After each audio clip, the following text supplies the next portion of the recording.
Hello everyone, welcome back to my YouTube channel Shikshak Sankalp. हम पढ़ रहे हैं भारतीय संविधान का ऐतिहासिक विकास। इस सीरीज में आज हम पढ़ने वाले हैं कि अंग्रेजों ने बंगाल पर कब्जा कैसे किया था। तो कहानी शुरू होती है बंगाल के नवाब, जो बंगाल का पहला नवाब था। पिछले वीडियो में हमने पढ़ा था बंगाल के नवाबों का कर्म क्या था। तो उसका पहला जो नवाब था बंगाल का, वो था मुर्शिद कुली खां। मुर्शिद कुली खां। इसका जो समय था वो था 1700 से 1727 तक ये बंगाल का नवाब रहा। इसके बाद इसने अपने दामाद, इसका दामाद था सुजाउद्दीन। सुजाउद्दीन को इसने बंगाल का नवाब बनाया और ये रहा 1727 से 1739 तक। अब जब सुजाउद्दीन की मृत्यु हुई तो मृत्यु से पहले उसने अपने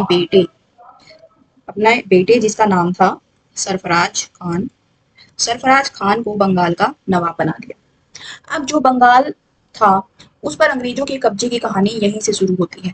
जो सरफराज खान था या उसका पिता था सुजाउद्दीन, इसके अधीन बिहार में एक नायब सूबेदार था जिसका नाम था अलीवर्दी खान। अलीवर्दी खान था, ये बहुत ही एक महत्वाकांक्षी सूबेदार था। जब सुजाउद्दीन ने सरफराज खान को नवाब बनाया तो ये बहुत ज्यादा गुस्सा हुआ और इसे लगा कि सरफराज खान की जगह नवाब मुझे बनना चाहिए था। इसके बाद जो सरफराज खान बहुत ही अयोग्य और निकम्मा, आप कह सकते हैं, नवाब था। तो इसी बात का फायदा उठाया अलीवर्दी खान ने। अलीवर्दी खान ने सरफराज खान की इसी अयोग्यता का फायदा उठाया और उस पर हमला कर दिया और इन दोनों के बीच में एक युद्ध हुआ। सरफराज खान के बीच में एक युद्ध हुआ जिसे कहा जाता है घेरिया का युद्ध, जो हुआ था 1740 में। इस युद्ध में सरफराज खान की मृत्यु हो जाती है और इसकी मृत्यु के बाद बंगाल का अगला नवाब बनता है अलीवर्दी खान। ये अलीवर्दी खान वही अलीवर्दी खान है जिसने अंग्रेजों की तुलना किससे की थी? अंग्रेजों की तुलना मधुमक्खी से की थी। मधुमक्खी से की। तो ये क्वेश्चन इंपॉर्टेंट है, ये पूछा जा सकता है कि अंग्रेजों की तुलना मधुमक्खी से किसने की थी? तो आपका आंसर होगा अलीवर्दी खान। अब अलीवर्दी खान के बाद क्या हुआ? अलीवर्दी खान जब बूढ़ा हुआ और वो अपना उत्तराधिकारी घोषित करने लगा तो इस समय पर अलीवर्दी खान की दो बेटियां थी। बड़ी बेटी जो थी घसीटी बेगम और एक थी छोटी बेटी। तो अलीवर्दी खान ने क्या किया? अपनी छोटी बेटी के बेटे को, यानी अपने नाती को, जिसका नाम था अलीवर्दी खान का ये नाती था, इसका नाम था सिराज उद दौला। सिराज उद दौला, इसको नवाब बना दिया। तो इस बात से जो घसीटी बेगम थी वो बहुत नाराज हुई, क्योंकि वो या तो चाहती थी कि मैं बंगाल की नवाब बनूं, या फिर वो चाहती थी कि जो इसका दूसरा भांजा है जिसका नाम था शौकत जंग, ये शौकत जंग को बंगाल का नवाब बनाना चाहती थी, लेकिन ऐसा नहीं हुआ। इसे क्या हुआ? ये दोनों ही थे, जो घसीटी बेगम और शौकत जंग, मन ही मन सिराज उद दौला से दुश्मनी रखने लगे। जो सिराजुद्दौला का जो समय था बंगाल के नवाब का, वो था 1756 से 1757, यानी 1 साल तक ही वो बंगाल का नवाब रहा। जो सिराजुद्दौला था वो बहुत ही शॉर्ट टेम्पर यानी उग्र स्वभाव का नवाब था। तो इसके सिराजुद्दौला के समय पर क्या हुआ? अंग्रेजों ने जो फोर्ट विलियम बसाया था उसकी घेराबंदी शुरू कर दी। जो सिराजुद्दौला था उसको लगा, वो बहुत गुस्सा हुआ, उसे ये लगा कि बंगाल का नवाब मैं हूँ और नवाब की परमिशन के बिना अंग्रेज कैसे वहां पर फोर्ट विलियम की घेराबंदी शुरू कर सकते हैं। तो यहाँ से क्या हुआ? जो नवाब था यानी सिराजुद्दौला था वो नाराज हो गया, नाराज हुआ और उसने क्या किया? फोर्ट विलियम पर चढ़ाई कर दी, यानी उस पर हमला कर दिया। फोर्ट विलियम पर हमला कर दिया। इस हमले में जो अंग्रेज थे वो डरकर भाग गए, लेकिन उस अंग्रेजों के 146 सैनिक थे। 146 सैनिकों को नवाब कौन था? सिराजुद्दौला। नवाब ने एक छोटी सी कोठरी में बंद कर दिया। कोठरी में बंद कर दिया। इससे क्या हुआ, 146 में से 123 जो सैनिक थे वो मारे गए, क्योंकि बहुत ही छोटी सी एक कोठरी थी। वहां पर 100 लगभग 150 लोगों का बंद होना, बहुत ही सफोकेशन वहां पर पैदा हुई, जिससे दम घुटने के कारण 100 जो 126 सैनिक थे वो मारे गए। अब अंग्रेज थे जो वो बहुत ज्यादा गुस्सा हो गए। इस घटना को क्या कहा जाता है इतिहास में, इसे कहा जाता है black hole tragedy. Black hole tragedy, इसे क्या नाम दिया गया है इतिहास में, ब्लैक हॉल ट्रेजेडी। तो जब इतने सारे अंग्रेजों के सैनिक मारे गए, अंग्रेज भी गुस्सा हुए और वो भी उससे बदला लेने की फिराक में रहने लगे। तो यहाँ से जो नवाब था यानी सिराजुद्दौला था, उसने फोर्ट विलियम पर कब्जा कर लिया और फोर्ट विलियम का नाम बदलकर क्या रख दिया, अलीनगर कर दिया। अलीनगर, क्या किया उसने, नेम चेंज कर दिया और क्या किया, अलीनगर कर दिया। और अलीनगर का केयर टेकर यानी वहां का देख रेख करने वाला किसे बनाया, वो बनाया मानिकचंद को। मानिकचंद को वहां का केयर टेकर बना दिया। अब जो अंग्रेज थे वो क्या कर रहे थे, वो मौका देख रहे थे, इस अवसर की तलाश में थे कि कब उन्हें मौका मिले और वो सिराजुद्दौला से बदला ले, जो उनके 123 सैनिक वहां पर मारे गए हैं। तो अंग्रेज थे जो, उनको पता था कि वो उससे युद्ध में नहीं जीत सकते, तो उन्होंने क्या किया, कूटनीति और धोखेबाजी का सहारा लिया। कूटनीति और धोखेबाजी जो हमेशा से अंग्रेजों की पहचान रही है, धोखेबाजी का सहारा लिया। यहाँ से उन्होंने क्या किया, जो घसीटी बेगम थी यानी नवाब के जितने भी दुश्मन थे, जो नवाब से मन ही मन दुश्मन कर रहे थे या उसका विरोध कर रहे थे, उनको अपने साथ मिला लिया। जिनमें कौन था, घसीटी बेगम थी, जो उसकी मौसी थी घसीटी बेगम, उसका भाई था मौसेरा भाई शौकत जंग, इन दोनों को अपने साथ मिला लिया। इसके साथ ही जो बंगाल के बड़े बड़े अमीर थे, जिनमें कौन था, जगत सेठ, अमीर चंद जैसे बहुत से बड़े बड़े अमीर भी थे, जो जिनसे नवाब था जो वो ऋण लेता था और अपनी सेना का था जो उसके खर्चे थे उनको मैनेज करता था, अमीर चंद। इनको भी अपने साथ मिला लिया। और इनके साथ साथ जो नवाब का सेनापति था, जो था मीर जाफर, मीर जाफर को उन्होंने ये लालच दिया कि अगर वो युद्ध में, जब सिराजुद्दौला और अंग्रेजों के बीच में युद्ध होगा, अगर मीर जाफर अंग्रेजों का साथ देता है तो युद्ध में जीत के बाद वो मीर जाफर को क्या बना देंगे, बंगाल का नवाब बना देंगे। तो ये लालच उन्होंने दिया। तो इस लालच में आकर जो मीर जाफर था, जो सिराजुद्दौला का सेनापति था, वो अंग्रेजों के साथ मिल गया। अब जब बात आती है प्लासी की लड़ाई की, प्लासी की लड़ाई अंग्रेजों और सिराजुद्दौला के बीच में होती है, कब होती है, 1757 में। 1757 में ये प्लासी की लड़ाई होती है। किन किन के बीच में होती है ये, अंग्रेज थे एक तरफ और दूसरी तरफ था सिराज उद दौला। ये जो लड़ाई थी ये कहां पर होती है, बंगाल में, बंगाल में नादिया एक जगह थी, वहां पर होती है, भागीरथी नदी के किनारे पर प्लासी की लड़ाई होती है।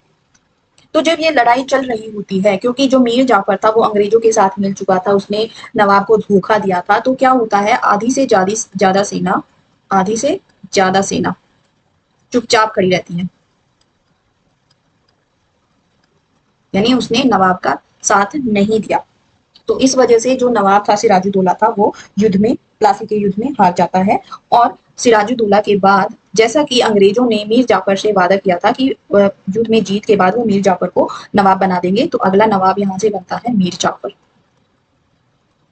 मीर जाफर को उन्होंने बंगाल का अगला नवाब बना दिया। ये कब से, 1757 से 1760 तक ये बंगाल का नवाब रहा।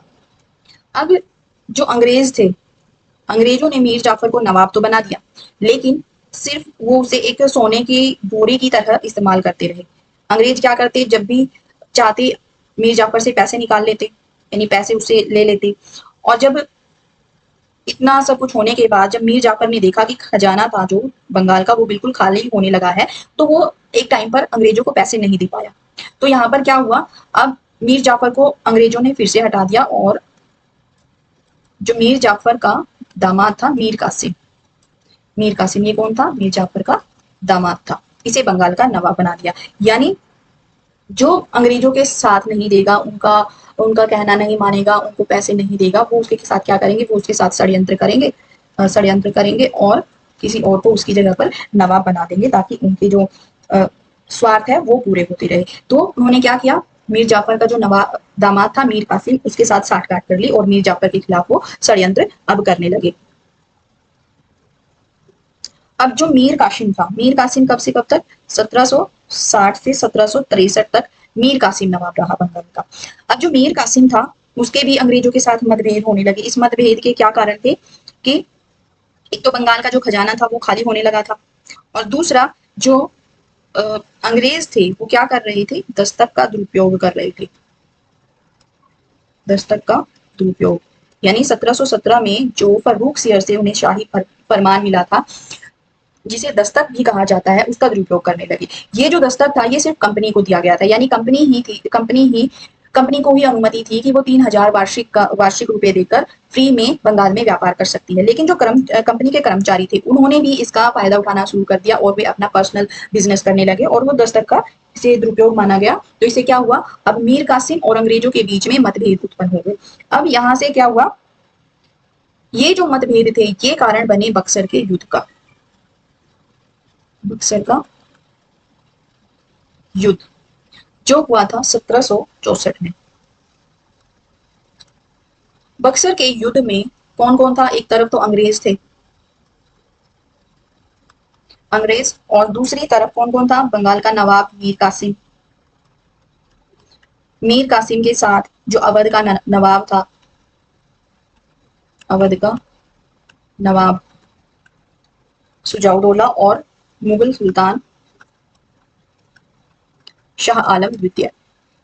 कौन था उस समय, शाह आलम सेकंड, उस समय मुगल सुल्तान था। तो ये तीनों मिलकर अंग्रेजों के साथ बक्सर का युद्ध लड़ते हैं। इस युद्ध में क्या होता है, ये तीनों हार जाते हैं और अंग्रेज जीत जाते हैं। अंग्रेजों के जीत के बाद फिर होती है इलाहाबाद की संधि।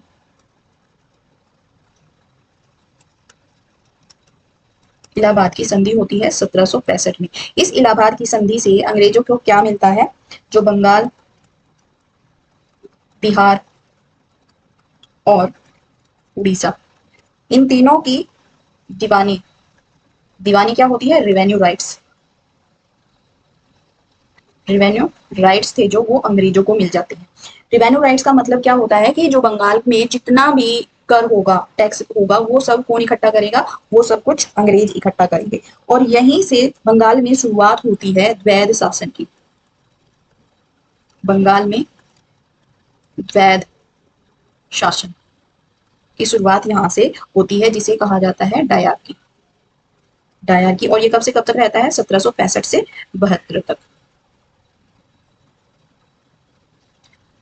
तो इसमें क्या होता है, इसमें जो शासन है उसे दो भागों में बांट दिया जाता है। यानी जो सूबेदारी होगी, बंगाल की जो सूबेदारी होगी वो किसके पास रहेगी, नवाब के पास रहेगी। और जो टैक्स करने के अधिकार होंगे, रेवेन्यू राइट्स, वो किसके पास होंगे, अंग्रेजों के पास होंगे। यानी जो जिम्मेदारी होगी, जनता की जो जिम्मेदारी होगी, सुरक्षा होगी, बाकी जो सेना का खर्च होगा वो कौन करेगा, वो तो नवाब करेगा। लेकिन जब बात आएगी कर इकट्ठा करने की, रेवेन्यू इकट्ठा करने की, तो वो कौन करेगा, अंग्रेज करेंगे। और यहीं से शुरुआत होती है अंग्रेजों की भारत को लूटने की। अंग्रेजों की भारत को लूटने की शुरुआत होती है।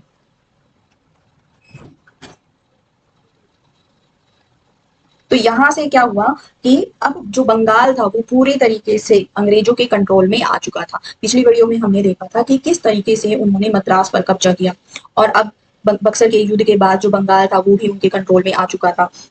और इसी तरह से जो बंबई था, बंबई भी उन्हें जो डचों से दहेज में मिला था, चार्ल्स फर्स्ट को, जो जब उनका विवाह हुआ था, उनकी शादी हुई थी प्रिंसेस कैथरीन से, तो चार्ल्स जो फर्स्ट थे उन्हें बंबई को दहेज में दिया गया था। वहीं से कंपनी को 10 पौंड सालाना की कीमत पर लीज पर लिया कंपनी ने, और इस तरीके से अब पूरा बंबई, मद्रास और बंगाल अंग्रेजों के पूरे तरीके से कंट्रोल में आ चुका था। अब यहाँ से क्या होता है, जो कंपनी एक व्यापारी के रूप में भारत में आई थी, वो अब क्या हुई, वो अब एक शासक बन गई थी, और यहाँ से शुरुआत होती है कंपनी के शासन की।